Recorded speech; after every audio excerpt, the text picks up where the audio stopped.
لیکن اصل بات جو ہے میں آپ کو بتانا چاہتا ہوں، یہ ہے سائیڈ ایشو.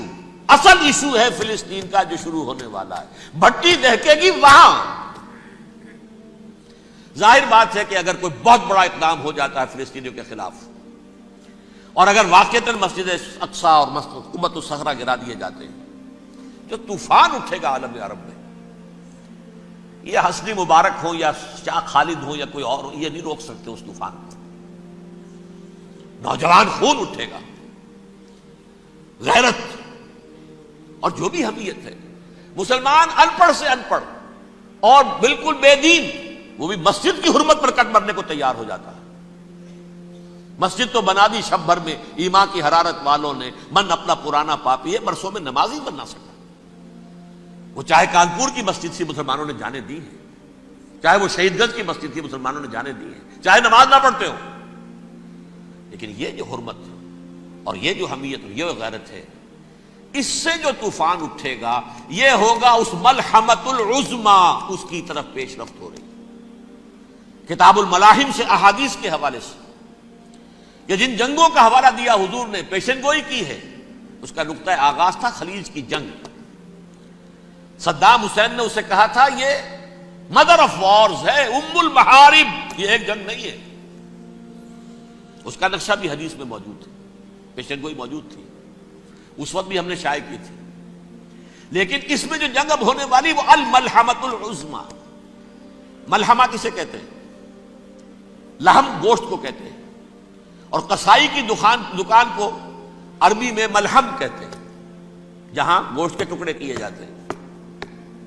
آج کل مشینوں سے ہوتے ہیں، اب جو ہے وہ ہاتھ سے چھریوں سے نہیں ہوتے، لیکن ٹکڑے ہو رہے ہوتے ہیں، جسموں کے چیتھڑے اڑ رہے ہوتے ہیں. ملحمہ وہ ملحمہ ہے جس کو کہ حضور نے حضرت معاذ بن جبل رضی اللہ تعالیٰ عنہ، اس کی روایت ہے، اس میں سے جو ابو داؤد میں روایت آئی ہے اس میں الملحمۃ العظما، عظما مؤنث ہے اعظم کا. آپ کہتے ہیں جنگ عظیم اول، جنگ عظیم دوم. عظیم کا باپ ہو گیا اعظم، سب سے بڑا، اور اس کا مؤنث ہے سب سے بڑی، عظما. الملحمۃ العظما، سب سے بڑی لڑائی. میرے نزدیک یہ وار کے معنی میں نہیں ہے، بیٹل کے معنی میں. انگریزی میں یہ دو لفظ علیحدہ ہیں، وار، بیٹل. وار سالوں کو محیط ہوتی ہے، بیٹل کسی ایک خاص جگہ پر جو لڑائی ہوتی ہے اس کو کہتے ہیں. حضور کے اور قریش کے درمیان 6 سالہ وار تھی، جنگ تھی. لیکن battles, battle of Uhud, battle of Badr, یہ بیٹلز تھی، لڑائیاں تھیں. تو عظیم ترین جنگ شاید اس اعتبار سے نہ ہو جیسے کہ ورلڈ وار 1 اور ورلڈ وار 2، یعنی اس کی وسعت کا اتنا معاملہ نہیں اور طوالت کا نہیں. لیکن جو لڑائی جو ہے بیٹل ہونی ہے، جس کو کہ یہ لوگ، یا چونکہ میں نے کہا تھا شروع میں کہ سرما ہے میری آنکھ کا خاک حجاز و حول قدس. نیو ٹیسٹمنٹ کی آخری کتاب ہے the book of revelation, revelation of saint John. اس میں آرمگڈون کہا گیا ہے اسے. ہر مجدون، یہ عبرانی لفظ ہے. ہر کہتے ہیں اونچی جگہ کو، سطح مرتفع. مجدون میگیڈو، میگیڈو ایک وادی ہے، مرتفع، وادی مرتفع. یہ ہے واقع لبنان، اسرائیل اور شام کے درمیان جو ٹکڑا، جو ٹرائنگل بنتی ہے، یہ ہے. یہاں پر بڑی جنگ لڑی جائے گی، اور یہ جنگ صلیب ہوگی، جو کہا ہے بش نے، یہ جنگ صلیب. سیکنڈ ملینیم شروع ہوئی تھی تو پہلی صلیبی جنگ ہوئی تھی. 3rd ملینیم شروع ہوا ہے، یہ 2nd صلیبی جنگ ہے، یہ کروسیڈ ہے. اور میں اس مرتبہ امریکہ گیا تھا تو پہلی مرتبہ مجھے وہاں ایک رسالہ ملا ٹرمپٹ نام کا. یہ امریکہ کے جو بہت ایکسٹریمسٹ قسم کے پروٹیسٹنٹس ہیں، یہ ان کا رسالہ ہے. اور ان کے بارے میں اب کہا جا رہا ہے وہ کرسچین زائنسٹ ہیں. آپ شاید پہلی مرتبہ یہ لفظ سن رہے ہو. زائنسٹ تو ہم سمجھتے ہیں یہودیوں کو، کرسچین زائنسٹ وہ ہیں جو ہیں تو عیسائی پروٹیسٹنٹس ہیں، لیکن اسرائیل کے وہ حمایتی یہودیوں سے بڑھ کر ہیں. یہ میری کسی پہلی تقریر میں شاید بہت سے حضرات کو یاد آ جائے، میں نے کہا تھا 4 سال پہلے ہمارا تنظیم اسلامی کا ایک کنونشن ہوا تھا ہیوسٹن میں، امریکہ کا جنوبی علاقے کا شہر ہے. ایک سیشن اس میں ہم نے رکھا تھا انٹرفیتھ. ایک عیسائی کو بلایا تھا، ایک یہودی بہت بڑا وہاں کا عالم ہے اس کو بلایا تھا. اس یہودی عالم نے ڈاکٹر وشوگراڈ، جو وہاں کی یونیورسٹی میں پروفیسر ایمیریٹس ہے، اس نے کہا تھا کہ یہ اسرائیل کی تو سپورٹ کر رہے ہیں عیسائی، ہم تو نہیں کر رہے۔ جو پریکٹسنگ یہودی ہیں وہ زیادہ اسرائیل کے حق میں نہیں تھے، یہ تو سن 67 کے بعد انہوں نے اسرائیل کو تسلیم کیا ہے۔ وہ تو منتظر تھے کہ ہمارا مسیحا آئے گا تو اس کی قیادت میں جنگ کریں گے، جیسے شیعہ منتظر تھے کہ مہدی موعود آئیں گے تو پھر ہم کچھ کریں گے۔ وہ امام خمینی نے کہا بھائی جب وہ آئیں گے آ جائیں گے، لیکن ہم کچھ راستہ کے لیے۔ زائنسٹ نے آگے بڑھ کر ریاست قائم کر لی، اور جب یروشلم پر بھی پورا قبضہ کر لیا تب جو ہے در حقیقت مذہبی یہودی جو ہے پھر انہوں نے اپنایا ہے، اون کیا ہے، اور نئے سیٹلمنٹس جو بھی بنے ہیں وہاں پر اسرائیل میں، اس میں اکثر و بیشتر مذہبی یہودی آیا، اور بروکلن کے علاقے سے سب سے بڑھ کر آئے ہیں، جو امریکہ میں نیو یارک کا ایک جنوبی علاقہ ہے، بہت بڑا یہودیوں کا بہت بڑا گڑھ ہے۔ نیو یارک کو جیو یارک بھی کہا جاتا ہے، وہ تو اصل میں مرکز جو ہے وہ تو یہودیوں کا ہے۔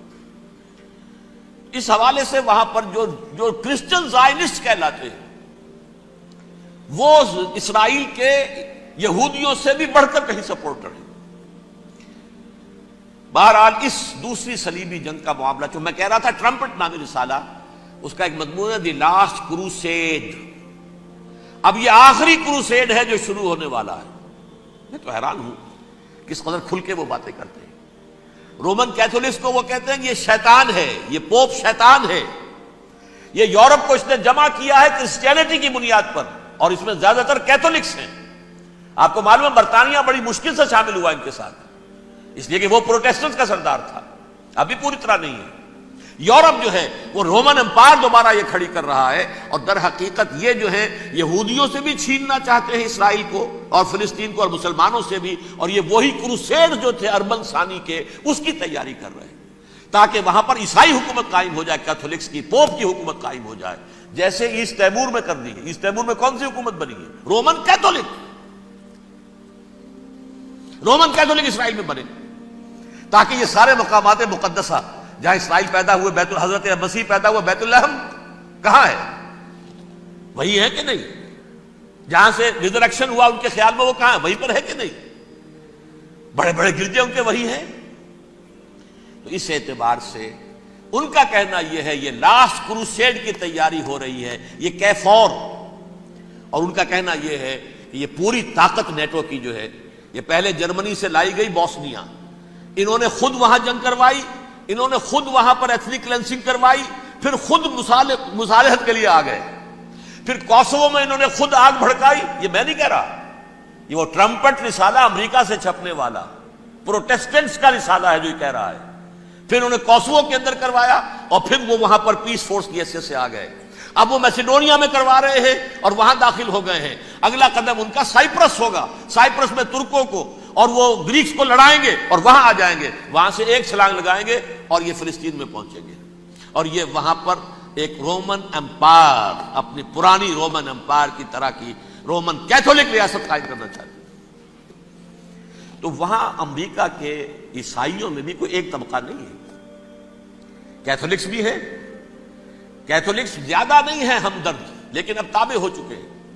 اسحاق ریبین نے جب یہ پیس ٹاک شروع ہوئی تھی، آپ کو یاد ہوگا شاید کہ جب وہ آیا تھا واشنگٹن سے واپس فلسطین اسرائیل، تو پہلے روم میں رکا for an audience with the pope, اور پوپ کو اس نے ایک مرتبان سا پیش کیا تھا، حضرت سلیمان علیہ السلام کے زمانے کا مرتبان، اور کہا تھا دیکھیے 3000 برس تک ہم نے اس کی حفاظت کی ہے، اب یہ میں آپ کے حوالے کر رہا ہوں۔ اس کے بعد سے پوپ جو ہے بالکل رام ہو گیا، اور وہ عیسائیوں کے ساتھ اور یہودیوں کے ساتھ ان کا پورا معاہدہ ہو۔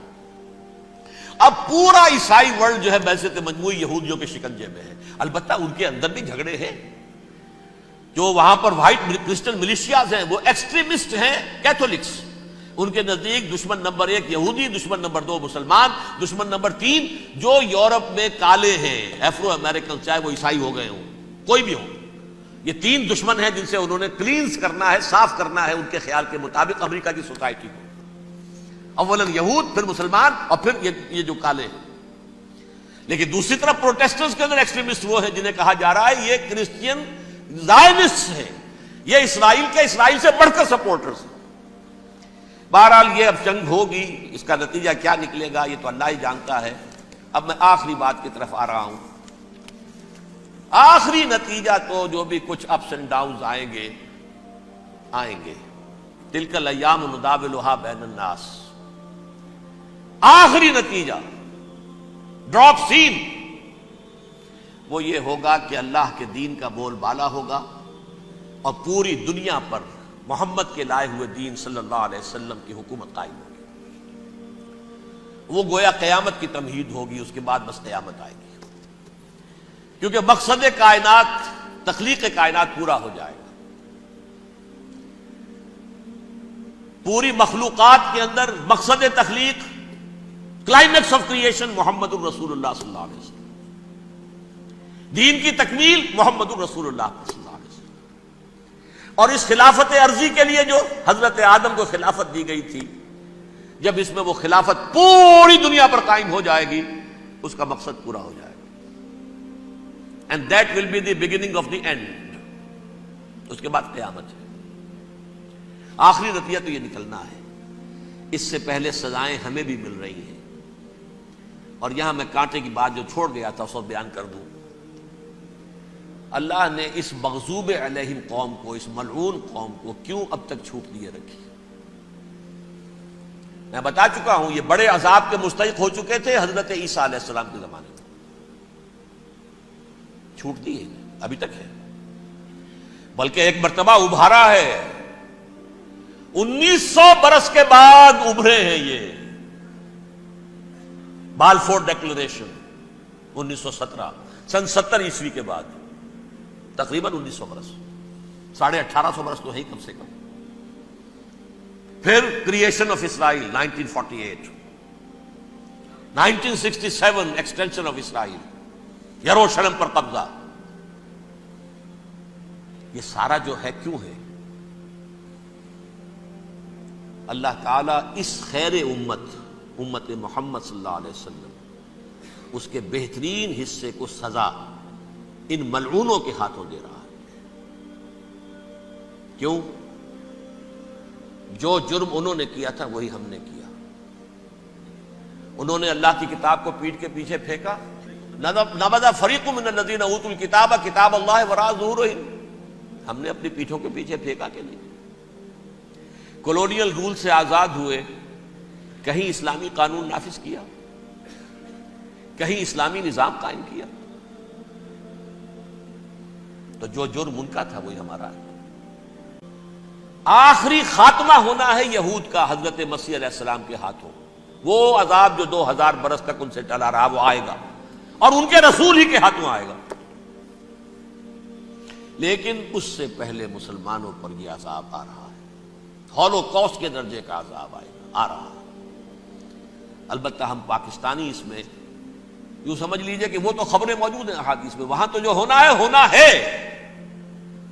اتنے انسان مریں گے کہ ایک پرندہ جو ہے اڑتا چلا جائے گا، وہ نہیں چاہے گا کہ نیچے اترے تو کسی لاش پر اترے. اسے جگہ نہیں ملے گی زمین خالی کر کہیں اتر سکے. تھک ہار کر گرے گا، مرے گا تو بھی لاش کے اوپر گرے گا. یہ الفاظ ہے حضور صلی اللہ علیہ وسلم. الملحمۃ العظمیٰ الملحمۃ الکبریٰ. یہ لاسٹ کروسیڈ ٹرمپٹ اخبار نے، میں اس کا فوٹو اسٹیٹ بھی کبھی آپ کو دکھا دوں، ویسے میرے ساتھ ہے وہ رسالہ ٹرمپٹ. دی لاسٹ کروسیڈ، اس کی تیاری ہو رہی ہے. وہ الملحمۃ العظمیٰ اور ملحمۃ الکبریٰ جو ہے وہ آنے والی. ابن ماجہ میں کبریٰ کہا ہے، اکبر کا مؤنث کبریٰ. ملحمہ کبریٰ سب سے بڑی جنگ، اور ملحمہ عظمیٰ سب سے عظیم جنگ. یہ ہوگی اور بہت جلد ہوگی.